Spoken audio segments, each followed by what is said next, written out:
Yo, what is going on, everybody? It's your boy Gripper back here with another video for you guys today. And in this video, we're going to be talking about the top 5 most valuable in 2023 Topps Heritage. That is right, guys. I'm going to let you know who the top 5 cards are in this set that you should be looking for on today's release. So before we get into that, thank you guys so much for joining me on this video today. Can we get a minimum of 100 likes on this video?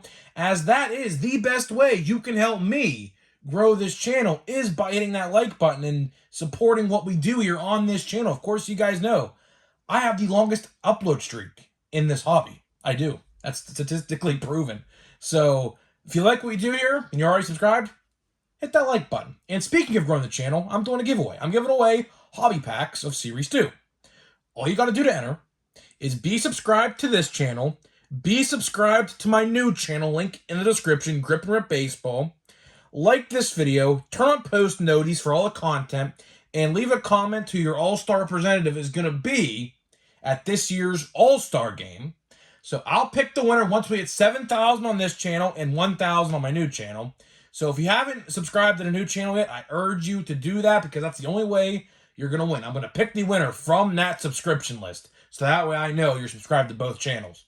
And also I'll make sure you commented at least once for the giveaway on this channel. So I'll do that hopefully sooner rather than later. Hopefully, I'd like to give this pack or these packs of Series 2 away probably within the next month and a half or so, right after Series 2 does come out on June 7th. So there is that. But we're not here to talk about Series 2 today. We're not here to talk about Series 2. We're here to talk about 2023 Topps Heritage, which is the new release of the day. And if you expect me to open packs of Heritage today, it's not going to happen because I'm filming this on Tuesday night, and of course, this video is live on Wednesday, so if you expect me to preview it on this video, gonna have to wait until tomorrow's video, because I'll be at the hobby store today in the morning grabbing my box, hopefully for a cheaper price. I'm hoping it's like somewhere between the $80 to $85 range, but I'm not holding my breath on that. I think it'll be probably like $90, but it's okay. It's only a couple dollar difference, but so of course you guys know how we do top 5 most valuables here. For Series 1, we did top 10. But it's because that set warranted a top 10. This set, at the time of Series 1, those rookies were all doing great. Obviously, the season hasn't started yet, and we're just basing it off of the 2022 stats that they had. Now, since some of them have fizzled down, we're going to be talking about the top 5 set in Heritage, right? There's only, I would say, 5 I would deem worthy of a most valuable. I didn't give it a 10, and I'll let you know why. We could have easily did top 10 for this set, but I'll let you know why we didn't, because obviously it's not fair to the rest of the set if we did do a top 10. So let's start out with the honorable mentions. That is where the problem lies with doing a top 10, right? So for my honorable mentions, I have Jordan Walker, Anthony Volpe, and Josh Young. Okay, the reason they are honorable mentions and didn't make the actual top 5 list is because they don't actually have a base card in this set. So it wouldn't really be fair in every way you look at it. And I even did the same thing last year for Series 2 in Chrome. You know, because obviously last year you had the short prints of J-Rod, Witt, and Torkelson in Series 2, and, well, supposed to be in Chrome, which never actually happened. But a lot of people back then did ask me, you know, those guys are technically the most valuable, and to that, you are right. But here's the thing. You can't just, unless you're super lucky, super lucky, go out there, buy a box, and pull a Jordan Walker or Anthony Volpe within the first box. It's just not going to happen. I actually was on eBay tonight looking at the prices of Walker and Volpe. They're about $250 a piece. Now, that could change. I expect that to go down a little bit. But the average price, because of course, obviously, there's only like 1 or 2 listings for each card of each guy right now, so it's not really an accurate representation for the time being. But right now, those 2 guys are listed at around $250 a piece on eBay. So that is why they are in the honorable mentions, because, you know, they're short prints.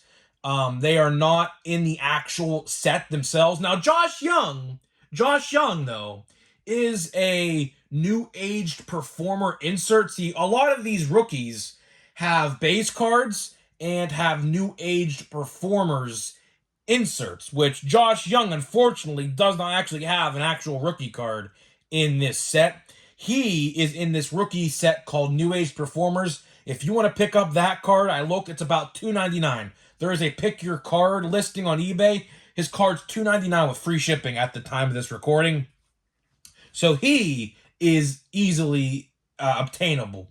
But for Walker and Volpe, it just wouldn't be fair to the rest of the set to put them at 1 and 2, because you have to be super lucky to get them. Like I said, there's about 100 short prints, and they are, you get 8 per hobby box averaged. That's pretty tough. That is, if you're a betting man, 8%, you're not taking that bet, right? So it's pretty tough. So that's why I did not put them at the top of the list. So now, with the honorable mentions out of the way, and honestly, I could put Christopher Morel. Actually, you know what? I am going to put Christopher Morel in the honorable mentions as well, because since he got called up, he's hit 9 home runs in 12 games so far, the past 12 games. So it's very hard not to include him as well. So you know what? I'm going to include Christopher Morel, who is a base card. Christopher Morel is a base card, so all you Cubs fans out there can rejoice. Your guy is a base rookie card, so you should be easily able to obtain him. So let's get into number 5 of this list. We got, coming in for the Washington Nationals, bet you guys didn't expect that one, Joey Meneses. That is right, guys.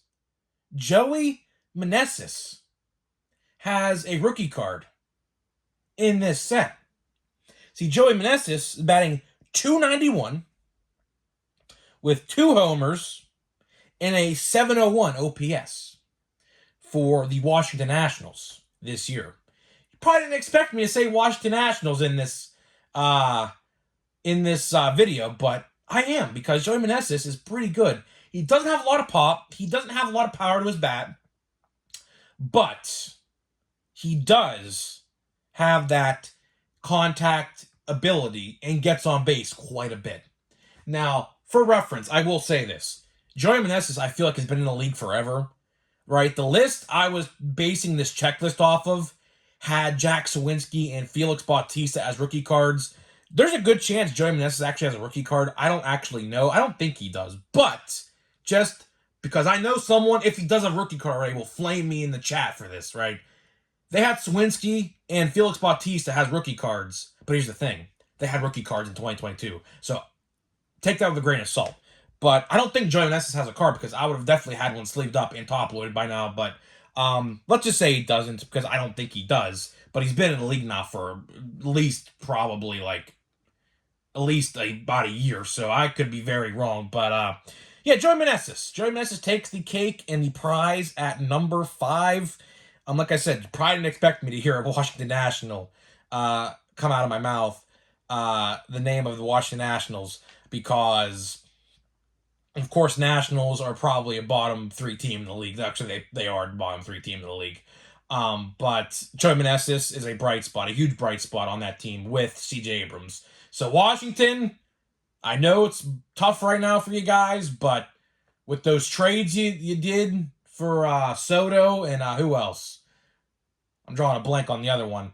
But you guys have a bright, bright future ahead in Washington. So just like the Pirates were terrible for a couple years, it's going to be a pretty good future for the Washington Nationals. So, with that out of the way, let's get out of the way to number 4. To another team who struggled for years, now turned it around and is one of the best teams in the National League. We're going all the way to Arizona. We're going to Corbin Carroll country in Arizona. That is right, guys. Corbin Carroll is the 4th most valuable in this set. It's hard not to like Corbin Carroll unless you're an NL West fan, but for everybody else, and he even played in Pittsburgh this week, and I even have him on my fantasy baseball team, Corbin Carroll is really good. Really, really, really good. So Corbin Carroll right now is currently batting .287 with 7 home runs and an 889 OPS. Very, very, very good. Washington, or not Washington, but Arizona is just absolutely killing it right now. I would love to see them make the playoffs as a wild card. I think the Dodgers are going to have that division on lock. But we've seen crazier things happen. We don't know. But, like I said, and Arizona has a lot of prospects in their minor leagues who are not even called up yet. So it's not over for them yet. They have Drew Jones, which, by the way, the Drew Jones 1-of-1 was pulled, if you guys have been following that. It actually was pulled literally in Dayton, Ohio. That's like not even that far away from me. But I would never go to Dayton, Ohio to get a box of Bowman anyway, so I never had a chance to get the Corbin Carroll, or not or the Drew Jones 1-of-1. But yeah, so that's pretty interesting. That's actually it's fairly close to me, so it's not that far away. So that's interesting that it was that close. But Corbin Carroll, very, very good bright spot for the Arizona Diamondbacks. They are going to be a fun team to watch all year throughout the rest of the year. If you already have not started watching their games, highly recommend you do. Very fun team to watch. A lot of people are already hopping on the hype train. I hopped on the hype train last year after I saw what they were doing. Didn't make the playoffs last year, but this year I honestly think they're probably going to do it. If they can continue this stretch for the last 3/4 of the season, I think we see Arizona in the playoffs this year. I really do think that. So there is that for Corbin Carroll. Number 3, we're going to St. Louis. We're going to Nolan Gorman. Nolan Gorman takes 3rd place in this top 5 most valuable. Nolan Gorman, to be honest with you, as an NL Central fan, and I've watched plenty of Cardinals games, you guys know the Cardinals started off very terribly. Very, very bad. Nolan Gorman has literally been one of the 3 most consistent players on that team, next to Goldschmidt and the heating up Arenado. Now all of a sudden he's heating up. Goldschmidt has always been productive this season. Gorman has been productive all season. Gorman didn't just start to get red hot. He has been hot all season long. So Nolan Gorman right now currently is batting .297 with 13 home runs and a 1,008 OPS. Yes, you heard that right. A 1,008 OPS. That is insane. That is beyond MVP-like numbers right now. And if Goldschmidt was not the best player on that team right now, I would tell you Nolan Gorman was the best player on that team right now. Those are MVP-type numbers. If Nolan Gorman can't keep this up all year, do not be surprised in November or December, whenever they pick the most valuable players for each league, which obviously right now is Acuna for the National League. Obviously, it's not even close. But don't be surprised if Nolan Gorman gets some votes. He's going to get some votes. If he can keep this production level all year, or at least 3/4 of the year, he's going to be in the MVP race. He's going to be. Definitely 110%.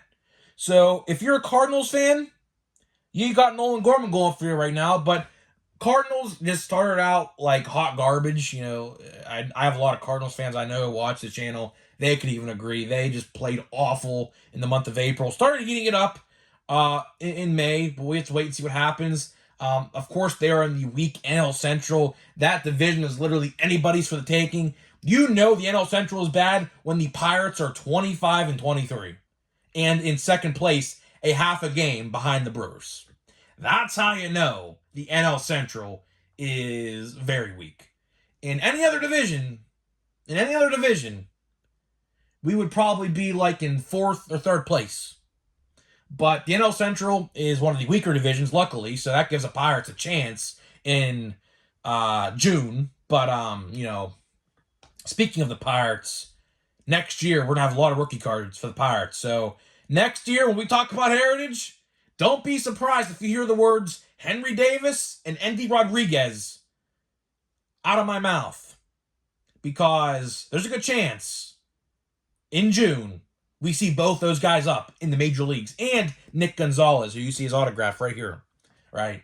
So just want to let you guys know about that. But we won't see those guys in update, so don't even worry about that. The earliest we'll see them next year is in a Series 2 for 2024 tops. But let's get back to the top 5, my little NL Central tidbit there, but you know what? It is what it is. You guys are baseball fans. You like to hear baseball talk. So number 2, this one might be controversial. A lot of people are probably going to flame me for this take. But number 2, we're going to Baltimore. We're going to Adley Rutschman at number 2.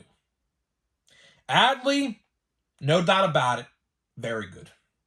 Very, very, very good.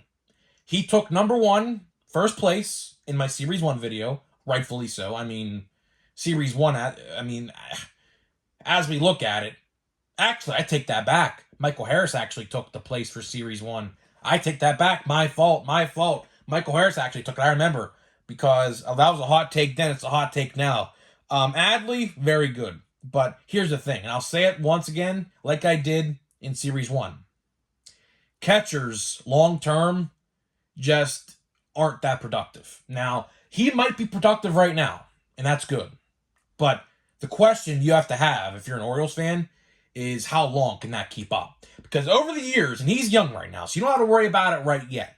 But over the years, and if he even stays in Baltimore that long, like maybe, let's say, 5-6 years down the line from now, is this kid going to keep producing at this level? That, if you're an Orioles fan, is what you got to be concerned about. Because, of course, catchers take an absolute beating behind the plate. Absolute beating behind the plate. That's no question, right? So Adley right now is batting .270 with 7 homers and an .815 OPS, which is very, very good. Very, very, very good. I believe, what's it called? Adley will most definitely keep this pace up this year, without a doubt. But the question for Orioles fans, and I'd love to hear what any Orioles fan who's watching this video, I'd love to hear what you guys have to think about this. Will Adley keep this up for his entire career? That's what you have to ask yourself. Because you know injuries are going to happen with catchers. Every catcher goes through injuries, without a doubt. Knees, backs, concussions, you name it. You name it. They go through it all. So that's why I will never put Adley at number 1, because long-term longevity for catchers is just not long. It's the shortest lifespan position in baseball for a very good reason, because they just get beat up behind the plate for 162 games. Now, of course, catchers don't play 162 games behind the plate. They'll play probably about 150 of those 162. But, again, like I said, the longevity of catchers is very short. And that's why I fear for Henry Davis. Henry Davis is the same way. When he gets called up, and Nick Gonzalez, I was about to say Nick Gonzalez, but Andy Rodriguez are other catching prospects. Same thing. They take a beating behind the plate. Absolute beating. So we'll have to wait and see what happens there. But last, but certainly not least, at number 1 for the top 5 most valuable list of 2023 Topps Heritage, don't think you guys questioned this at all, who was number 1. It's James Outman, the Los Angeles Dodgers. Now, I will say, James Outman right now is in a little bit of a slump. But that doesn't stop the fact that he plays for the Dodgers, and he has run support all around him. So really, that slump is under the radar, because that's the thing, right? These good teams like the Dodgers and, like, let's say, for example, the Braves or something like that, a player like James Outman can go through a slump, although, his slump's not that bad, and go under the radar because he has run support all around him. Every single person, for the most part, in that Dodgers lineup produces on a consistent basis. So, James Outman right now is batting .245, which has gone down considerably. Like I say, he's in a little bit of a slump right now, right? He's batting 9 home runs with an .830 OPS. The OPS is still great at .830, right? So, like I just said with the Dodgers, he can have a slump, but if you got people like Will Smith, Max Muncy, Freddie Freeman, Mookie Betts all around him performing, you can't really tell he's in a slump. You can't. Except if you like to nitpick, then yeah, you can nitpick that. But, like I just said, James Outman is going to be number 1, because at the end of the day, he fits in perfect with the Dodgers, and the Dodgers are going to need him long term, and he is practically doing what they are asking him to do. I wouldn't be too concerned about the average. Average is one of the worst stats you can define a hitter by. Casuals only look at average. You just can't look at average. Average is the worst stat to look at. It is in any analytical baseball fan will tell you that. It's just the truth. Same thing with wins and losses as pitchers, right? Just because a pitcher has like a 1-5 record doesn't mean they're terrible. It just doesn't mean they just get run support, right? Like, for example, the Pirates with Mitch Keller. Although this year's probably not a good example because Mitch Keller, they win when Mitch Keller starts. But last year, Mitch Keller's record was terrible. But the thing was, his ERA was low, and the Pirates just didn't score runs when he pitched. So therefore, there was little room for error, which any competent team, if Mitch Keller was pitching, would get him the win probably 80-90% of the time, right? So, again, like I said, average, moral of the story, as we get to this pack of Bowman, average and wins and losses don't define hitters and pitchers. They just don't. They just absolutely don't. Because it makes zero sense to do that, right? So, let's see here. Oh, we have an upside down card, guys. No way. Is this really an autograph? Is this really going to be an autograph? Wow. Well, let's save our judgment. Let's save our judgment first. I don't know. That would make no sense for the autograph to be on the back like that. There's Leo Peguero. He's in Series 2. Or Heritage. Corey Seager, who just played the Pirates tonight. Crawford. J.D. Martinez. We have Miguel Bleis. I think I said that name right. I'm pretty sure I did. Miguel Bleis. We got a Henry Ramos. We got a Jace Bowen. That's pretty cool. I've looked for his card. I did not pull one of those yet. That's the first one. Ronnie Simmons. We're going to do this on the back. Justin Crawford. And let's see what this is. Robert Perez Jr. It's very weird for an autograph to be on the back of the pack. Okay. Never mind. Huh. Anyone out there who knows anything about this or have this happen to them? Was a card flipped upside down like that in the back of your pack? See, like I just said, shouldn't have got excited because the autograph never falls in the last card of the pack. It just doesn't. It falls in the middle where this insert would be, right here, where this insert would be, right? Huh. So what's so different about this card, though, flipped upside down? Nothing. Literally nothing.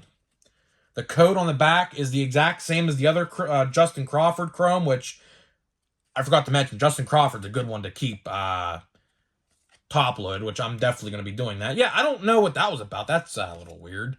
But Bowman's had its issues. Bowman has definitely had its issues with quality control. So, although it doesn't seem like that bad of a quality control issue, you know, seeing that first glance makes you think there's an autograph. But at the end of the day, or at least a parallel. At least a parallel. But it was just a base card.